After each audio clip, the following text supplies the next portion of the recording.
L'ergonomie classique qui est connue, c'est les gestes et postures, la voiture ergonomique ou le stylo ergonomique, mais celle que j'ai étudiée plus particulièrement, elle s'attache au travail réel, à l'activité.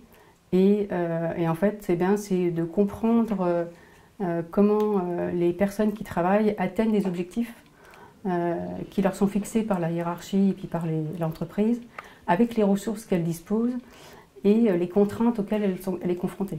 L'idée, c'est d'identifier ces ressources et ces contraintes pour donner les marges de manœuvre les plus larges possibles à cette personne pour qu'elle puisse travailler dans les meilleures conditions. Parce que l'ergonomie, c'est de préserver la santé des personnes qui travaillent et aussi permettre à l'entreprise d'être plus performante.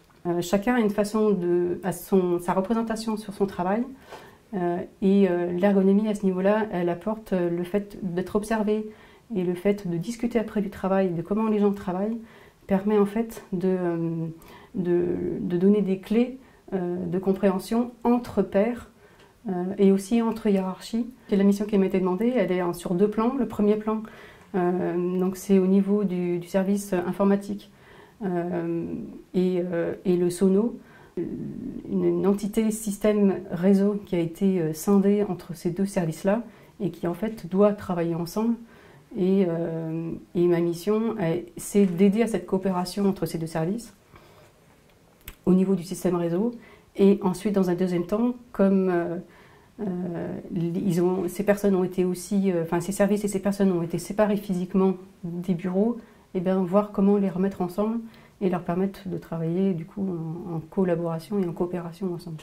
Avec le problème des représentations, c'est qu'elles sont, là on a constaté aussi, qu'elles sont toujours un peu figées, cristallisées et du coup c'est d'apprendre à accepter de faire un pas de côté, accepter de